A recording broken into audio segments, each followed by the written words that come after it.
Kudos to Lindenwood. They had a good game plan, and they were just kind of lurking quite a bit of the game. I thought they did a really good job, and at times forced us into some critical turnovers, and they got some good bids off it. So Allison had to be sharp. She didn't have a ton of saves, but they had some really good chances, and it's 2-0 going into the third. Anything can happen. As they say, that's the worst lead in hockey. And obviously Vic's the third goal, I think, got them really back on their heels. But at the same time, it's good for us. I mean, we had a little bit of adversity there in the third when they came at us pretty hard. So obviously, there's some things that we want to tighten up before tomorrow's game.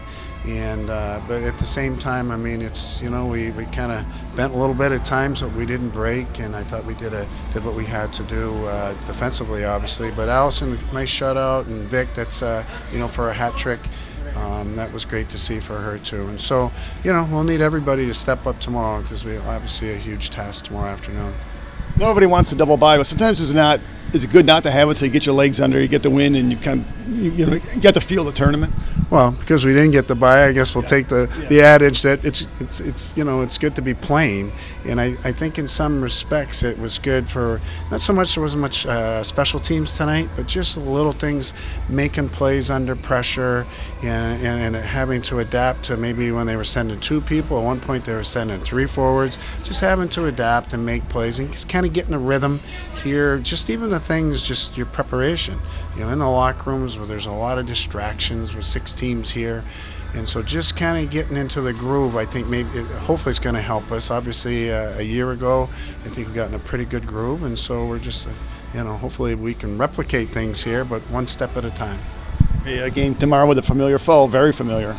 Yeah, obviously we've split with them this year. We've had really good games with them, and we have a ton of respect for them. They'll be well prepared, well rested, and so for us, it's really we're pretty familiar with them, obviously, but really just recognizing our strengths and maybe some of the things we have to shore up on tomorrow. And you got to play with emotion, come out with energy, and just got to lay it all on the line.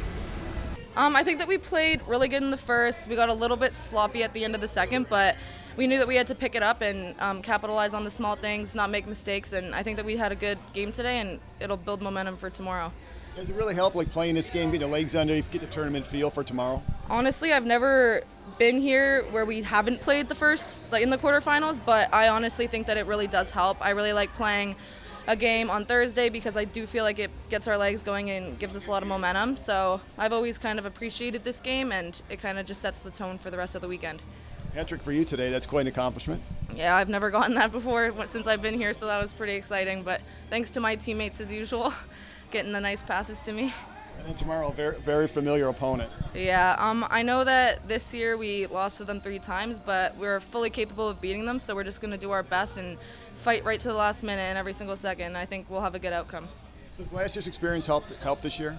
Yeah, my first year when we lost, I actually didn't know what it fully felt like to win the CHA, so I think kind of getting a little bit of a taste of that is really pushing us more this year because we know what it feels like, and we don't really want to settle for less.